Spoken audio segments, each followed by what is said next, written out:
देश तथा विदेशमा रहनुभएका सम्पूर्ण दर्शक महानुभावहरूलाई हार्दिक नमस्कार गर्न चाहन्छु। बझाङ जिल्ला स्तरीय पुरुष प्रधानमन्त्री कप राष्ट्रिय प्रतियोगिता जिल्ला स्तरीय छनौट प्रतियोगिताको आज अन्तिम दिनमा छौँ हामी। यतिखेर हामीमाझ हुनुहुन्छ बझाङ जिल्लाको टिमबाट सिनियर टिमबाट 3-4 पटक कप्तानी गरिसकेका निकै अनुभवी खेलाडी हामीसँग अविनाश सिंह हुनुहुन्छ। उहाँलाई हामी स्वागत गर्न चाहन्छौँ। अविनाशजी, तपाईँलाई स्वागत छ। पहिलोपटक यो बझाङ जिल्लामा होइन इन्डोर म्याच हुन्थ्यो पहिला, अहिले आउटडोरमा यसरी फिल्डमा तपाईँहरूको टिम खेलिरहँदा, तपाईँहरूका जिल्ला स्तरीय खेलाडीहरू खेलिरहँदा तपाईँलाई कस्तो महसुस भइरहेको छ? यो पहाडी भेगमा यो खालको एउटा ग्राउन्ड पाउनु नै हाम्रो लागि एउटा गर्वको कुरा पनि छ।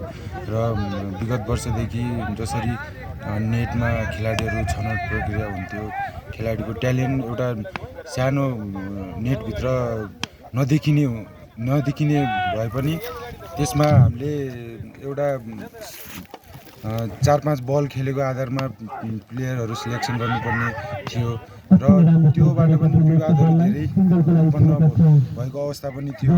र अहिले आएर हामीले यो पहाडी भेगमा यो यहाँ दुर्गाथली गाउँपालिकाको झाँक्रीमा हामीले यो जनचेतना युवा समाजको जुन हिसाबले उहाँहरूले नेतृत्व गरेर यो ग्राउन्डको लागि पहल गरेर यहाँका जग्गा धनीबाट जुन हिसाबले यहाँका मान्छेले आफ्नो जग्गाहरू यो खेल मैदानको लागि उपलब्ध गराइदिनु भयो, उहाँहरूलाई पनि धेरै धेरै धन्यवाद दिन चाहन्छु। र यही सिलेक्सन यो हिसाबमा अहिले खेल खेलाएर जुन हिसाबमा सिलेक्सन भइरहेको छ, मलाई लाग्छ अब यहाँबाट जुन ट्यालेन्ट खेलको देखिन्छ नि गेम गराएर, त्यो चाहिँ अब यहाँबाट एउटा कुनै पनि निर्विरोध कसैलाई केही फरक नपर्ने गरेर एकदमै जसको प्रतिभा, जसले ट्यालेन्ट, जसले पर्फर्मेन्स गर्यो ऊ नै पर्ने गरेर जुन छनौट हुनेछ, त्यो सबैलाई एउटा खेलाडीहरूलाई एउटा राम्रो कुरा पनि हो।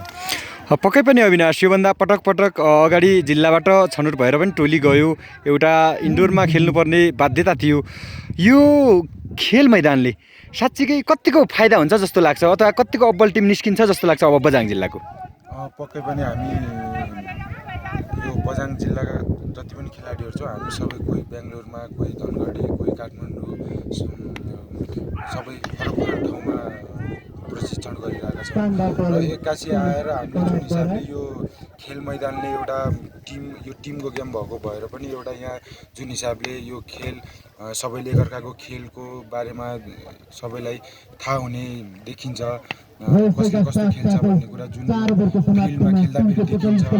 अनि एकअर्काको गेमहरू पनि देखेर जुन हिसाबमा टिमवर्क गेममा अब जसले कसलाई कुन हिसाबमा प्रयोग गर्दा हुन्छ, यो हिसाबको सबै कुराहरू देखिने भएर एउटा यो गेममा पनि यो ग्राउन्डमा खेल्दा पनि एउटा खेलाडीहरूलाई एकदमै जस्तै यहाँ पर्फर्मेन्स गर्यो भनेपछि खेलेर यो छनौटमा पनि पर्फर्मेन्स गर्यो भने चाहिँ माथि क्षेत्रीयमा पनि यही कन्फिडेन्सले अझै बुस्ट गर्ने पनि हुन्छ। र मलाई लाग्छ यहाँ पर्फर्मेन्स गर्ने प्लेयर जति पनि छन् टिममा पर्ने यो ठाउँमा खेलेर मलाई लाग्छ माथिल्लो लेभलमा अझै यहाँको पर्फर्मेन्सले एउटा कन्फिडेन्ट बुस्ट गरेर एकदम लाग्छ मलाई यहाँको भन्दा अझै सजिलो पर्फर्मेन्स गर्न अझै सजिलो हुनेछ जस्तो लाग्छ मलाई। पक्कै पनि अविनाश, पहिलोपटक यो खेल मैदानमा सहभागी हुन पाउँदा, तपाईँहरूलाई स्वागत गर्न पाउँदा, एउटा जिल्लाकै नेतृत्व गरेर जिल्लाका खेलाडीहरूलाई, राष्ट्रिय खेलाडीहरूलाई पनि यहाँ छन्, उहाँहरूलाई हाम्रो आँगनमा खेल्न पाउँदा, स्वागत गर्न पाउँदा हामी एकदम हर्षित छौँ।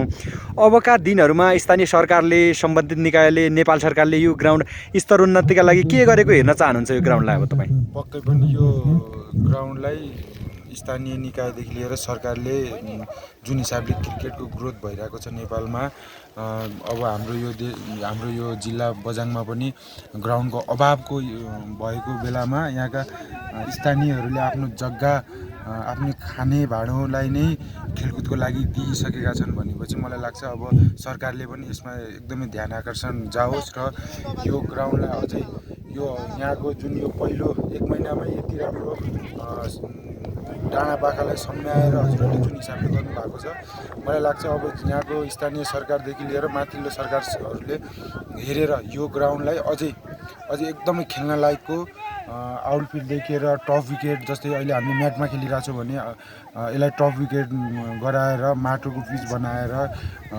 एकदमै नेक्स्ट टाइम आउँदाखेरि अझै राम्रो होस् र हाम्रो खेलाडीहरूलाई पनि, हाम्रो यो बझाङ जिल्लालाई पनि अझै राम्रो टुर्नामेन्ट गराउन अनि हाम्रो बझाङको ग्रासरुट क्रिकेटलाई पनि ग्रोथ गर्नुको लागि धेरै हेल्प गर्नेछ र यसमा सरकारको ध्यान आकर्षण जाओस् भन्ने। हुन्छ अविनाश, तपाईँलाई धेरै धेरै शुभकामना, लाखौँ शुभकामना। बझाङको टिममा तपाईँको नाम आओस्, अझै कप्तानी तपाईँको नेतृत्वमा प्रदेशसम्म बझाङको जिल्लाको टिम जाओस्, बझाङले राम्रो पर्फर्मेन्स गरोस् र अरू जिल्लाहरूलाई पछाडि पार्दै उत्कृष्ट प्रदर्शन गरोस् र प्रदेश स्तरमा पनि तपाईँको छनौट भई एउटा नेपाल राष्ट्रिय टोलीमा नै तपाईँको यात्रा कायम होस् भन्दै तपाईँलाई जनचेतना युवा समाज जाफ्रीको तर्फबाट शुभकामना दिन चाहन्छु। हस्, थ्याङ्क यू सो मच।